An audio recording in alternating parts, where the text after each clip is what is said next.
Di depan Raja Fir'aun, Musa menunjukkan salah satu mukjizatnya dengan merubah tongkatnya menjadi ular.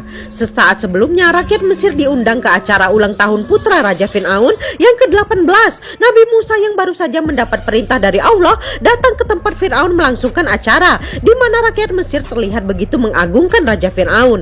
Tak lama Fir'aun berkata di hari istimewa ini, ia ingin membagi keberkahan. Satu orang boleh mengajukan permintaan padanya. Tentu saja orang-orang berebut ingin jadi yang terpilih. Namun Musa dan saudaranya maju dengan berani walau mereka dihalangi penjaga istana. Tiba-tiba Musa seperti kesakitan dan ketika Musa mengeluarkan telapak tangannya, di tangannya itu muncul bercak merah seperti penyakit kusta. Karena semua orang tak berani mendekat, Musa pun akhirnya berhasil berjalan hingga ke hadapan Fir'aun. Fir'aun mengenal Musa karena ketika bayi, Musa ditemukan oleh kakak Fir'aun bernama Bityah yang saat itu sedang sedih karena keguguran. Saat itu ayah Raja Fir'aun memerintahkan untuk membunuh semua bayi bangsa Ibrani karena ada ramalan yang menyebutkan akan ada seorang pria yang akan meruntuhkan kekuasaannya. Maka Bityah dan pelayannya berjanji akan merahasiakan ini.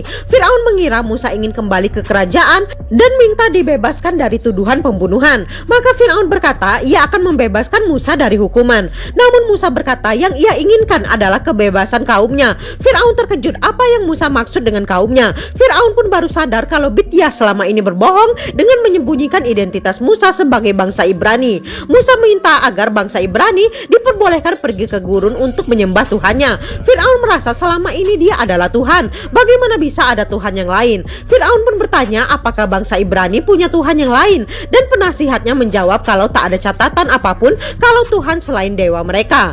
Fir'aun bertanya Tuhan mana yang kalian maksud? Saudara Musa berkata Tuhan yang memberikan kami mukjizat. Fir'aun meminta mereka menunjukkan apa yang Tuhan Musa bisa lakukan. Musa pun lalu mengarahkan tongkat yang dipegangnya ke bawah dan secara ajaib tongkat itu pun berubah menjadi ular. Jelas saja penduduk Mesir melihat ini terkaget-kaget. Tentu saja Fir'aun tak mau kalah. Ia pun memanggil dua pria yang merupakan ahli sihirnya untuk membuktikan kalau mereka pun bisa melakukan hal yang sama. Kedua ahli sihir itu melantunkan mantra dan mereka pun juga meletakkan tongkat ke lantai. Dan tongkat mereka pun menjadi ular yang lebih besar dari ular Musa. Ular milik penyihir bersiap akan menyerang. Namun ular Musa lebih gesit dan dengan cepat menggigit ular besar itu. Namun masih ada satu ular besar lagi. Fir'aun yakin kali ini tak akan kalah. Namun ular Musa tetap lebih gesit dan mencaplok si ular besar, sehingga ular Nabi Musa menjadi pemenangnya. Musa pun mengambil ular itu dan seketika ular tersebut kembali menjadi tongkat. Fir'aun yang kesal memerintahkan pengawal memenjarakan ahli sihirnya. Walau begitu Fir'aun masih tak mau mengakui. Musa berkata Allah lah yang menciptakan dunia ini beserta isinya. Namun dengan angkuh Fir'aun berkata kalau ia adalah kesayangan para dewa dan ia diciptakan bersamaan dengan sungai Nil. Musa dengan murka berkata bahwa Allah lah yang telah menciptakan Fir'aun. Fir'aun pun diam sesaat mendengar ucapan itu, namun akhirnya ia malah tertawa. Ia berkata kalau hiburan yang diberikan Musa sangat bagus dan memerintahkan pengawal menyeret Musa pergi dari hadapannya. Musa pun kali ini belum bisa membuat Fir'aun menghilangkan kesombongannya. Namun yang Musa sadari kalau tangannya yang tadi ada bercak kusta tiba-tiba bisa hilang begitu saja karena kekuasaan Allah. Keesokan harinya utusan dari Fir'aun mengumumkan kalau orang Ibrani tidak akan diberi jerami untuk membuat batu bata. Mereka harus mencari sendiri di tanah.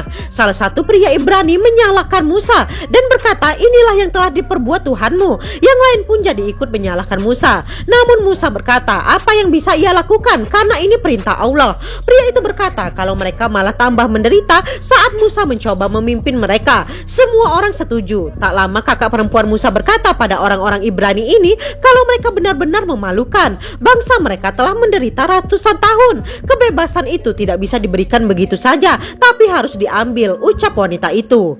Para pengawal istana takut kalau kata-kata itu bisa mengobarkan semangat bangsa Ibrani sehingga mereka pun menyerang. Banyak dari orang-orang Ibrani yang dicambuk dan disiksa. Musa yang melihat ibunya pingsan mau tak mau harus pergi dari sana.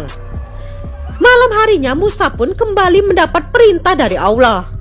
Musa berkata telah menuruti perintah untuk menemui Fir'aun, tapi kenapa mereka malah lebih sengsara? Namun Allah meminta Musa mengikuti apa yang ia perintahkan. Musa pun diperintahkan untuk bertemu lagi dengan Fir'aun di tepi sungai Nil besok pagi. Musa berkata, Fir'aun tak akan melepaskannya kali ini. Allah berkata, lakukan apa yang aku katakan. Gunakanlah tongkatmu, percayalah, ucapnya. Dan tak lama ibu Musa pun tersadar dan meminta Musa untuk mengikuti jalan yang telah ditunjukkan kepadanya. Keesokan pagi Musa datang ke sungai Nil bersama Harun dan benar saja ia bertemu Fir'aun yang sedang berjalan-jalan. Apa yang akan Musa tunjukkan pada Fir'aun? Kita lanjut next part.